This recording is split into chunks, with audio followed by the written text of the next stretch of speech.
Hello, everybody, and welcome to our webinar today. I just wanted to thank you all for making time. We're really excited about this announcement. We officially launched at World of Concrete. Got a lot of good feedback there, but now you can actually go out and buy the product. So I figured it was time to get on and show everybody what we've been working on the last 6 months. So with that, let's kind of take a look at the housekeeping side of things. So again, everybody is going to be muted during the presentation. Please ask questions via the chat. If you just hop over into the little sidebar, there's a chat section. You can ask us questions through there. We will have a Q&A session at the end, and we will try and get through as many of those questions as we can. And the webinar is being recorded. We will shoot that link out after the webinar is done. Usually we do it about a week after. So if you have to drop off halfway through, or if there's somebody else you think needs to see it, give us about a week to get that published. So with that, do a quick introduction. I am your host today, Kelly Cohn. I'm the VP of Product Management here at ClearEdge 3D. My background was 10 years in the industry, working at the Beck Group as a BIM VDC manager for most of that time. And actually, one of the reasons I came to ClearEdge was trying to solve this problem of QA/QC out on the job site. So, as we brought Verity to the market, and we're getting some really good feedback on that as a QA/QC tool, it was exciting to see our other panelist, Philip, doing a very similar product that focused on a very different workflow. And so, we'd been following pretty closely what Philip was working on with Rithm, and had been doing quite a lot of talking with them over the years, and that's why we've got Philip here with us today. Say hello, Philip. Hello, yeah, thanks for that, Kelly. Yeah, and as you can see here, I actually learned something new about Philip today. Not only can he solve a Rubik's Cube in 35 seconds, he actually used to break dance. So that means we have two people that used to dance on the webinar. Two geeks that used to dance. That's pretty unusual.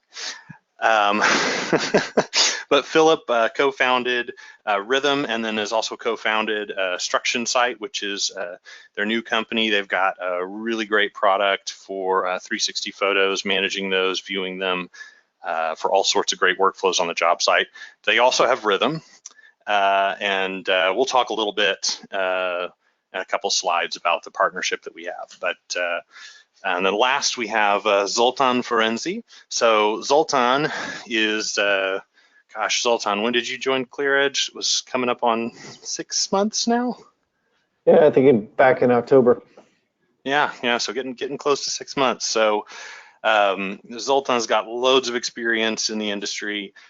We brought him on board to kind of supplement our industry knowledge, and he took a real lead in getting the Rithm product ported over into Verity because he'd had some experience running Rithm in his prior life. So that's the three of us, and we'll be running through the agenda today, kind of going back and forth as a team. So the first thing we wanted to dive into was why you might want to use laser scanning for QA/QC, and specifically for floor flatness workflows. So, there are a lot of ways that are already out there to collect this data. People are, of course, probably familiar with dipsticks used for, the ASTM 1155 standards, kind of walking those lines and picking up points along the way. People are also usually familiar with using total stations to go out and collect grids of points, things like that. And all of these are really good, accurate, viable ways to collect this data, but they come with some limitations, and they are all kind of broken out into these different workflows with different pieces of equipment. So there's a lot of benefits in utilizing a laser scanner, of course, because you can go out and collect the data once, and then you can use it to do all these different types of analyses and reports, whether it's for the floor, whether it's for beams, whether it's for walls, whatever it may be. You kind of capture everything, and then you get to use that downstream in multiple different ways, using one piece of equipment to kind of pick up all that information. So there are lots of really good reasons to leverage laser scanning for these kind of workflows. But laser scanners have always been pretty expensive, of course, and the software, I think, historically has been a very kind of geospatial centric solution. And so the software has really been built up around all these kind of different uses that aren't really core to vertical construction. And so one of the things we really liked about Rithm was the fact that it was actually targeted at a very specific workflow, or a couple of workflows. And it really kind of was built around what the needs were for that particular workflow. And Philip coined a term for this, minimum viable workflow. So something we repeat now and give Philip props for. But that kind of generic nature of the software, I think, also really put the burden on us as kind of end users to figure out how to make the software work for what we needed to get the reports out that we needed, to get the information that we needed.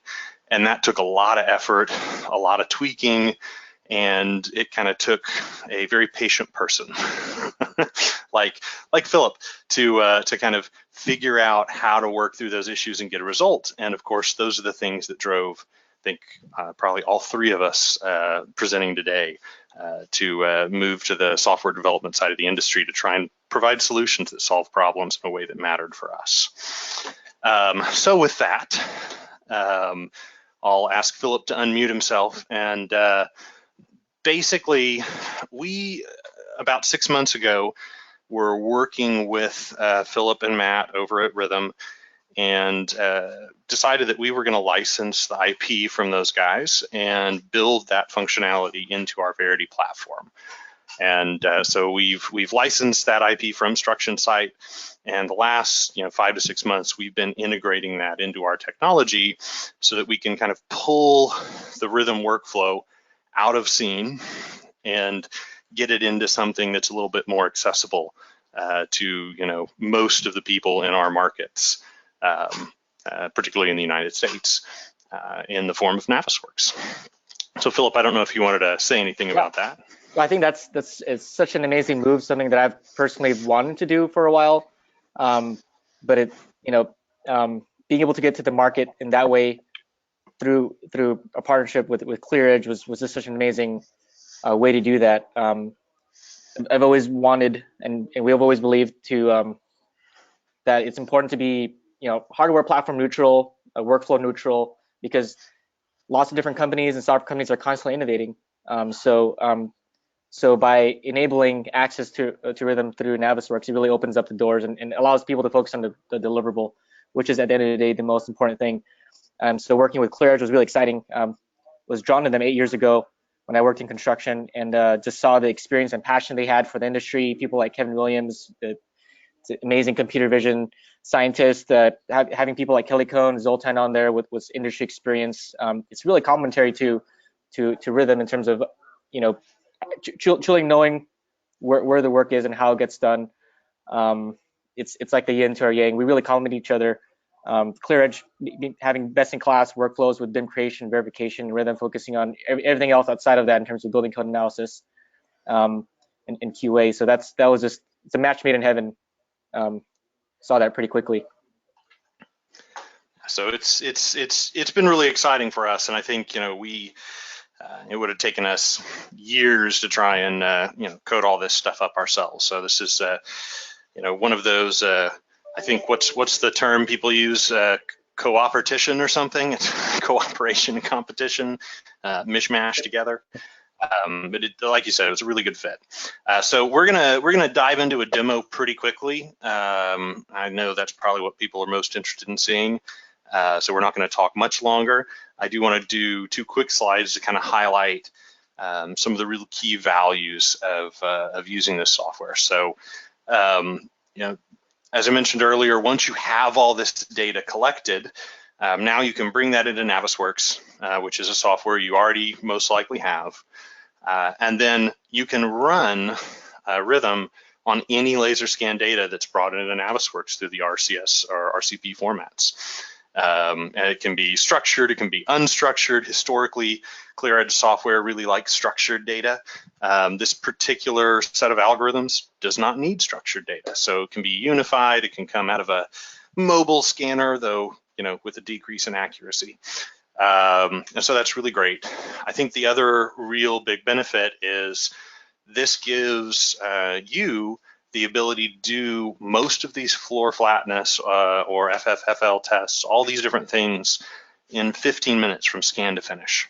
So you don't have to wait a whole day or, you know, an entire morning just to get results back from a third party that you hire to come out with a dipstick and run a couple lines on a dried slab. You can actually go out there while the concrete's wet, run your scans, get feedback, and while the concrete's still plastic, while it's workable, you can make adjustments to make sure you get down to the levelness that you need to actually pass your requirements.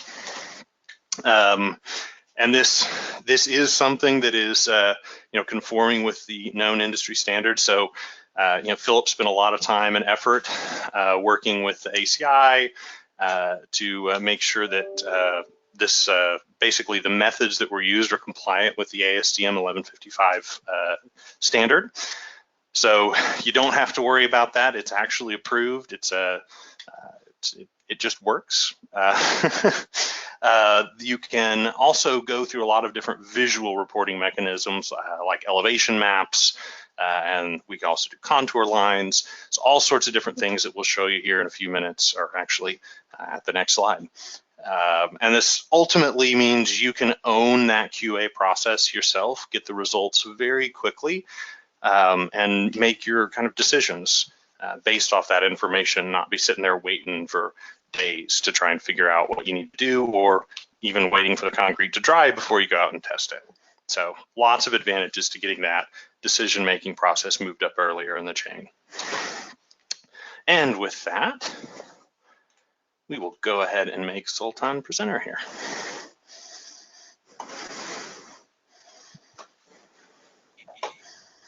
Now we can get to the fun stuff.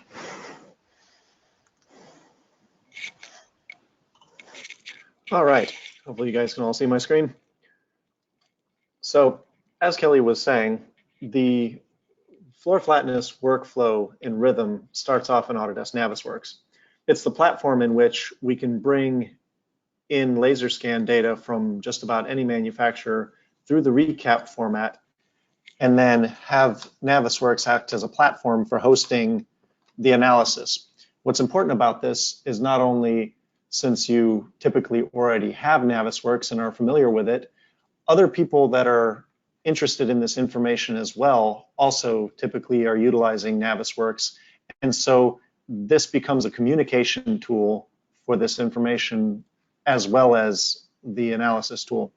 So here I've brought in a simple laser scan of a floor, and I've isolated just the floor area by using a clipping box so that we can start to analyze this inside of Rithm. So I'm going to give this a save, and then let's open this up in Rithm, and we will look at how we can do concrete floor flatness analysis.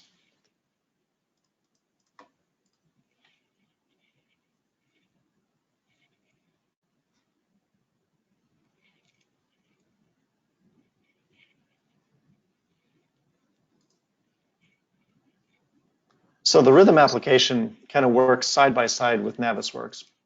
It takes data from the Navisworks model and analyzes it in Rithm, and then we can bring that information back.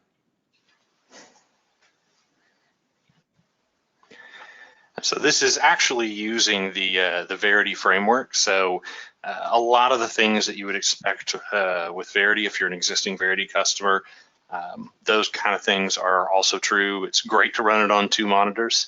You can kind of see the 2 side by side. We've got some view synchronization, all those kind of things that exist in the Verity platform now exist with Rithm as well.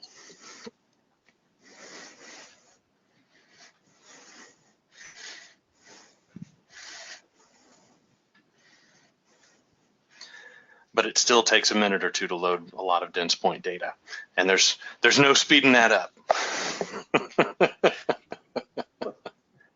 Well, there is. It's just going to come out in a future release. Well played.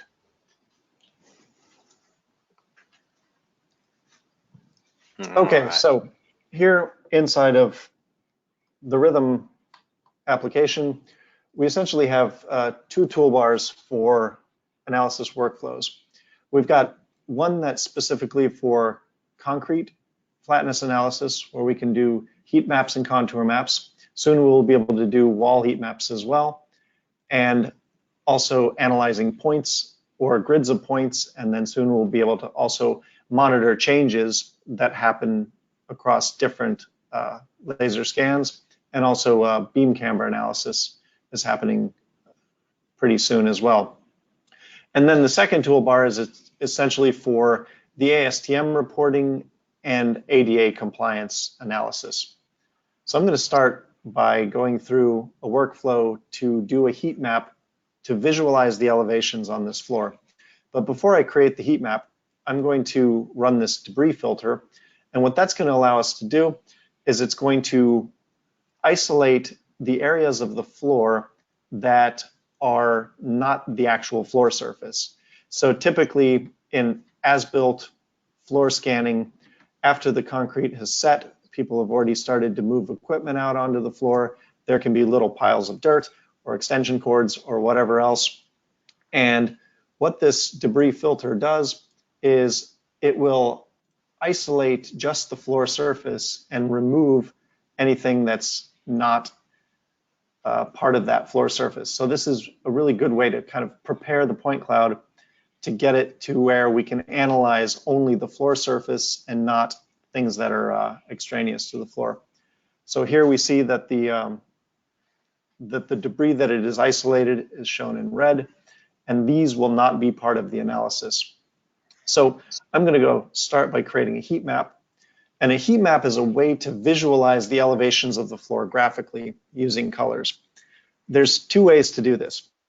You can either visualize high and low areas where we give elevations colors, or we can visualize cut and fill areas by specifying that everything above and below a certain tolerance is either a cut or a filled area. So I'm going to analyze high and low area. We can do it in absolute or relative elevations, and we can specify a base elevation if we want to take measurements from a certain benchmark. What this is going to do is for every elevation interval, and I've set that to 1/100th of a foot, it gives us a colored representation of what that absolute elevation is. And we can see it here. The highest area in this point cloud is about 100 feet, and then it slopes down to about 99.9 feet as we go away from this kind of lump right here. As you can see, this is not a very flat floor at all. You can see that there's a kind of a lump here in the middle, and then it slopes off here.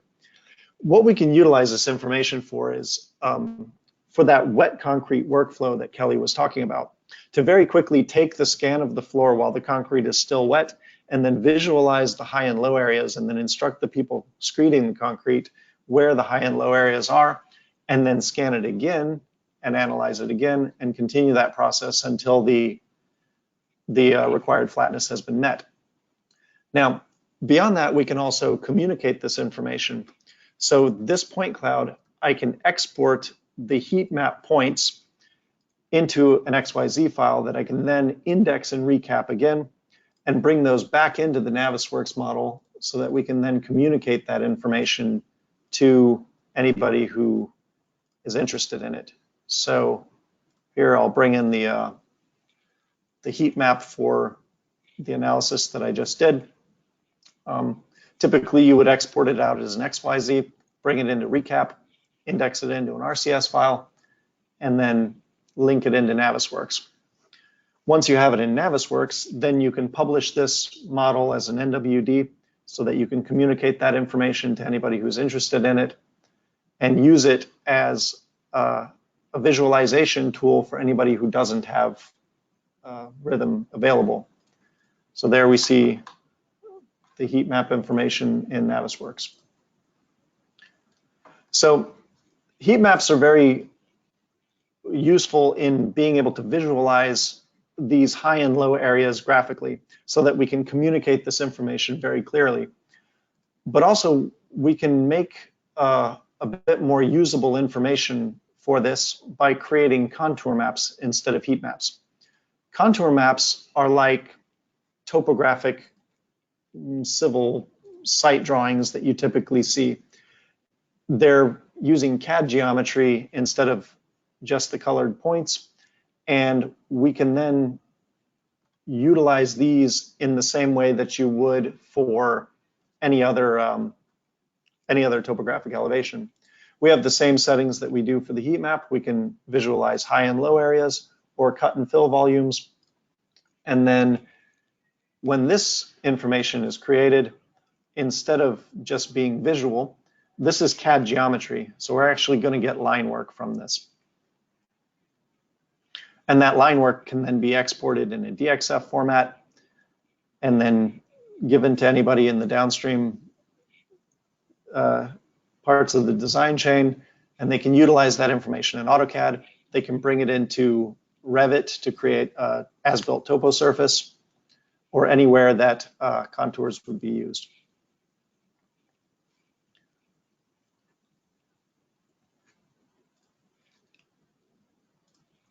So here we see the contour lines. It's the same information that we saw before, but instead of having just colorized areas, we have information that we can then share in kind of computable format, since all of this can export as DXF format. So other things that we can do, we can analyze points more specifically. If we're interested in very specific, let's say high and low points, I can create any number of points and specify whether I want to display eastings, northings, elevations, and then I can locate these points for the purpose of, let's say, marking a high point over here, stick a low point over here. I can always tell, Zoltan, when you've spent a couple days messing around with code because you start your labels with 0 instead of 1. That's right. It's, us diehard programmers will always zero index everything. All right, and then when we're done creating these points, these can act as inspection points. What we can use these for is we can export this information as CSV files, and then that information will then get into a total station for the purpose of laying those points out back out in the field. So another way to do this, instead of just creating the points individually, is I can create a grid of points. We'll give them a descriptor. We'll start with the proper starting number, and then we'll specify a spacing between these points. And then I can easily pick the location of the first point, the location of the last point in the row, and then the direction that the columns go. And then these inspection points can then act as something that we can use for reporting. So now we're essentially taking a sampling of elevations at the floor at every 5-foot intervals. And in the same way, we can visualize these by elevation colors or any other information that's required.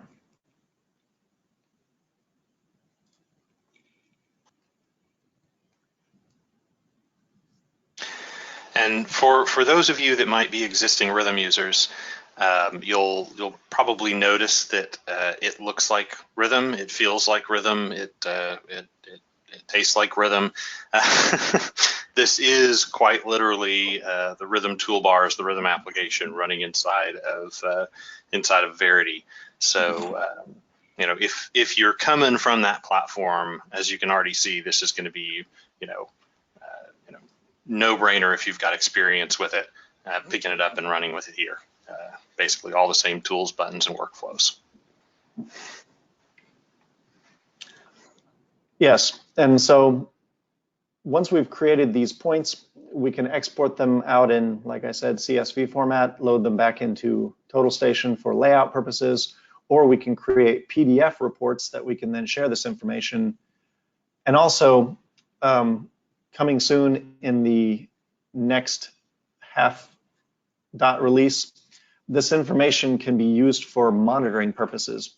So what we can do is, if we scanned a concrete floor before it gets loaded by some structural loading, we can then scan it again after the structural loading, and then each of these points will then report a difference of elevation, so how much the floor has deflected at each point.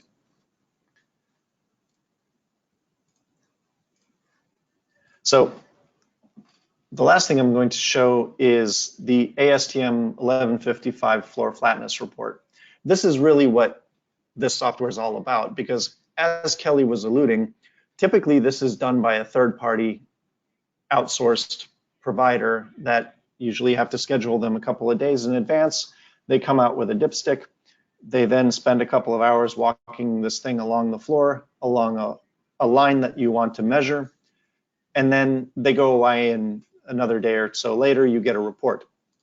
That exact same report that you can get from that third-party consultant, we can produce right here using the point cloud just by picking the locations along the floor where I want to take the floor flatness analysis.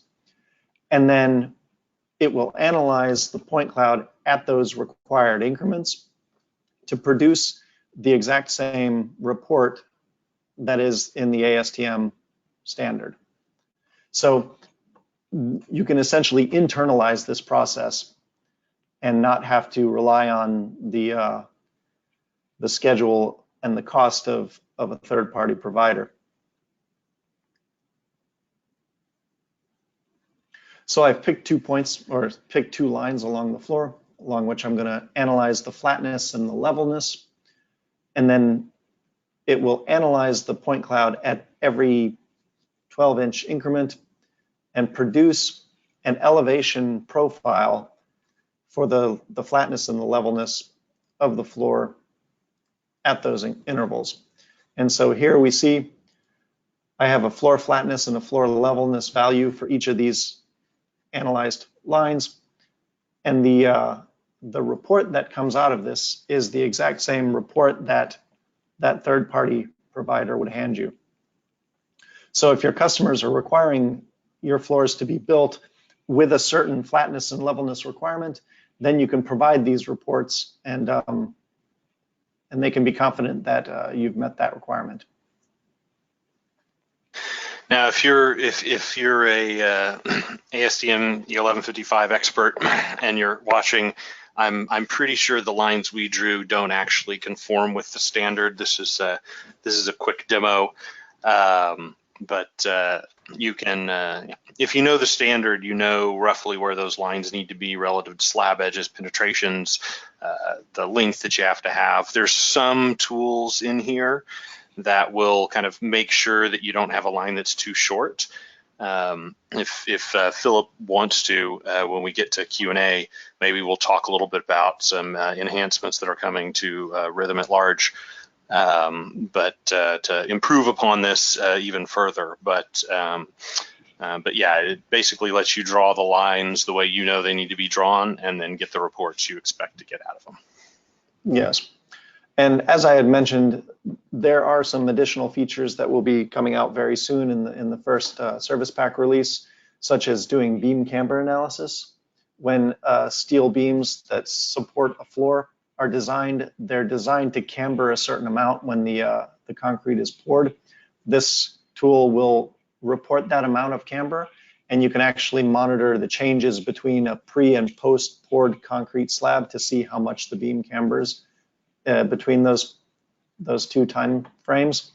And also a complete set of ADA analysis tools for analyzing slopes and ramps and other things that are required for ADA compliance. So those will be coming fairly soon. And Philip can talk a little bit more about that. Yeah. Well, and we'll just since we've mentioned it 2 or 3 times, the next release is scheduled to be out sometime next week, and that'll be a service pack with a bunch of new additional functionality here. So we're gonna try and get that out the door as quickly as possible. So we have all the same buttons, and they're all working, not just saying coming soon. Yep. All right. Well, I'll turn it back over to you, Kelly. All righty. I will see if I can make myself presenter again. There we go. All right. So with all the goods out of the way, I think we're just going to dive straight into Q&A. So I'll expand the chat window here and see if anybody has any chats or questions. And let's see, we already got a couple of them in here. Let me pop this out so I can see a little more. There we go, perfect. All right, so we are interested in flatness and comparison to datum, but also regularity. Does the tool allow measurement of deviation under a rolling flat edge? Philip, actually, that sounds like a fantastic question for you. So the question was, can it analyze? They're trying to, I think, replicate a regularity test using a rolling flat edge, as opposed to a grid of points or heat map or contour. Right. Yeah. I think that sounds familiar to the there's a machine called a D-meter that has wheels in the field. They call it the walking the dog. It has wheels and they walk it. It creates a profile and it looks for irregularities in the floor. It essentially creates a profile along where it runs. Maybe does that sound like describing that workflow? Kelly? It wasn't super specific here in the question. I don't know, Martin, if you want, you can add an additional question to clarify. But that's if that's the case, though, it does. I mean, the running the F number lines, as Zoltan just showed, that actually does replicate a machine that essentially rolls on the floor and looks for surface irregularities along a certain profile. That's actually exactly what the ASTM 1155 runs are. It's a profile, so I think it does similar things to what might be described. Excellent. Yeah, I'm going to say that does sound very similar to the Q values that are typically reported by floor flatness and levelness. So floor flatness and levelness is really two things. Levelness is how much it deviates from being not a horizontal floor, and flatness is that irregular contour that you're talking about, and the samples along the analysis line measure the changes in angle, which become these Q values, and that determines the FF number, the floor flatness number. Awesome. We've got a question from Christian Hubbard. Are you hearing about how those in the concrete industry are utilizing this data to prepare for a pour? In other words, are you finding that this information is helping anyone in preparation? So that's an interesting question. I have not known anybody using this as kind of a pre-pour prep. Philip, have you heard anything? Oh, I definitely have. Excellent. Well, so you can actually, using creative workflows with the heat map, the heat map in Rithm actually allows you to compare against a known or a desired elevation. You can manipulate it so that, for example, you can see are any parts of the rebar, not going to get enough coverage, not the 1/4 inch to 3/8 of an inch coverage when the mud is poured. Or I've also seen people check the formwork elevation, not just to see is it at the right elevation, is it cambering upward according to the engineering design, because after it's poured, it takes on the load, it's supposed to become straight. So there's a couple of things there that not obviously not using the F number analysis, but using a combination of the heat map and the monitoring of points to check elevations. You can even with what I believe Kelly said it was coming out next week, when you can monitor the point movement, you can actually creatively find out what the deck thickness is predicted to be based on where a point is, according to the scan, to where it's supposed to be in design, and are you matching that deck thickness, which needs to be, from my understanding, plus or minus 3/8 of an inch according to ACI guidelines. So there's definitely plenty, and I know people that are scanning like 5 times the same slab before the pour, during, after, so it's pre-pour. There's definitely a lot of use cases there and deliverables that can be made with the Rithm workflows.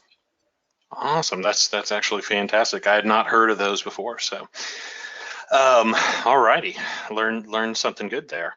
I've got a question. How is this process more efficient than producing the floor flatness while working on recap? So you can get some basic heat mapping, elevation mapping out of recap, though it doesn't work very well at very small numbers, from my experience. But outside of that, you're not going to be able to generate FFFL numbers out of recap. You're not going to be able to generate contour lines out of recap. So the key thing here is that we're able to do much more detailed analysis, and probably even more key, reports that are actually designed for these different workflows, whereas recap is a much more generic tool. Yeah, and also the key here is the speed of the workflow.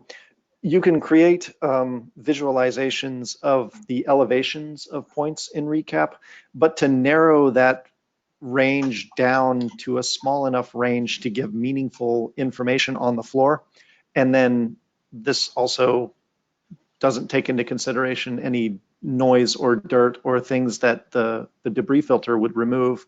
It's just setting that up in recap is a bit more time consuming.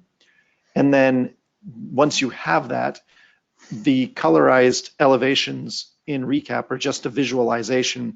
You can't export a point cloud that has those colors baked in the way that I exported the heat map back to Navisworks from Rithm. Yeah, I'd like to add another thing to that is you run a heat map with Rithm, and you can export it, like Zoltan said, as a full actual point cloud. So this is very important when you're creating deliverables. You ever try to create a deliverable from heat map point cloud data in Revit or AutoCAD? It actually creates a true vector PDF export and not just a screenshot of the heat map. So you can actually zoom in very close. You can look in individual rooms, see the door swings, and that point cloud looks really beautiful with the heat map created with Rithm, which you don't really get with most of the software, definitely not in recap, where you actually have to do like a kind of a screen grab, essentially, which is low resolution. Yeah. All righty, had this question. If the scanner is only accurate to a certain amount, i.e. an 1/8 of an inch, how can it comply with the ASTM 1155, which requires the 1/100th of an inch accuracy? Philip, I'll put that one to you. Yeah, so the reason why Rithm is named that way, it's short for algorithm. And algorithms is the reason, and sampling of dense data. So I've helped write and push the 2014 revision of ASTM 1155. So it's essentially guarantee that, I mean, the algorithms behind will match it. So yeah, most scanners these days, they're only accurate to an 1/8, maybe a 16th at most. But the requirements for ASTM 1155 is actually much higher. If you have a certain number of points and density of points, you can actually plot that statistically and guarantee 95% confidence interval that you're going to be within 1/100th of an inch. And actually, you can actually derive higher accuracy from lower accuracy data by having more data points. This is a well-known statistical thing that people use in other sciences and industries. And we field tested this, found with many companies doing as direct side by side, looking at the same lines, we were able to get within 1% of accuracy of a traditional dipstick. As for repeatability, that's still something we're trying to explore, and really depends on the workflows. When you have a dipstick person go down the line, they're as a quality manager, I know used to say they're as straight as they are sober. When you're actually doing F number runs with Rithm, they're perfect lines. So there's some potential repeatability when you're comparing to traditional methods, but if you're actually sampling the exact same lines with the same workflow, following best practices, you're going to get very accurate results there. Well, the key thing there is that it's actually, it's approved and supported by the ACI, so which is probably the most important answer to all of that. But yeah, that's a great dive there. We do have a question about recommended scan density. Somebody using an infrared scanner that does 10 points per degree. And I guess to go off what Philip just said, the way that this software works, the way you're able to replicate these tests is by having relatively dense data. You're definitely going to want, many points within a square inch. So I'm not sure how that would work with an infrared scanner doing 10 points per degree. Any quick thoughts on that, Philip? Yeah, I mean, you probably won't be able to do ASTM-LFD5. It also depends on the accuracy of those points. But with lower density points, you can do heat maps and contour maps, and those contour maps, for example, are much more of a approximation of the elevation, as opposed to a distinct, distinctly obtaining extremely high accuracy points. Yeah. We've got a couple questions here about licensing. Do you need to have a Verity license to use this? So we actually have some pricing on this. We are basically putting Rithm by itself. So if you just want Rithm without Verity, that's going to be $199 a month with an annual commitment. If you just want to buy Verity without Rithm, we have a new price point for that, which is $399 a month, and without Rithm. And then if you want them together, that's kind of the original pricing for Verity. So anybody that has bought a Verity license that is out there, basically all you need to do is email us, and we will, if you bought the kind of the full suite version of Verity prior, we will turn Rithm on for you. You just have to ask, because we got to send you a new license key. So that's pretty exciting. I'm really happy to be bringing that out to our existing customers, putting that in their hands. If you ended up picking up Verity at the lower price more recently, then we can always bump your subscription up to roll Rithm into that, and just prorate that out for the rest of your annual term. For that, reach out to sales@ClearEdge3D, or reach out to your sales rep directly. Happy to get that out into your hands. And I think with that, we are 45 minutes into the lunch hour. So I'm actually gonna wrap up here, and we've got actually a bunch more questions that came in. So what we'll do is, after the fact, we will try and follow up with everybody that asked a question but did not get it answered, and get you that information. But by all means, reach out on Twitter, reach out on LinkedIn, email us at sales@ClearEdge3D. Happy to talk to you through other channels to answer any questions y'all might have. I do want to thank Philip especially for joining us today, taking time out of his day. It was really great to have you, Philip. Thank you. Thanks for inviting me. Absolutely. Yes. And thank you, Zoltan. And with that, we will end the webinar. Thank you all for listening in.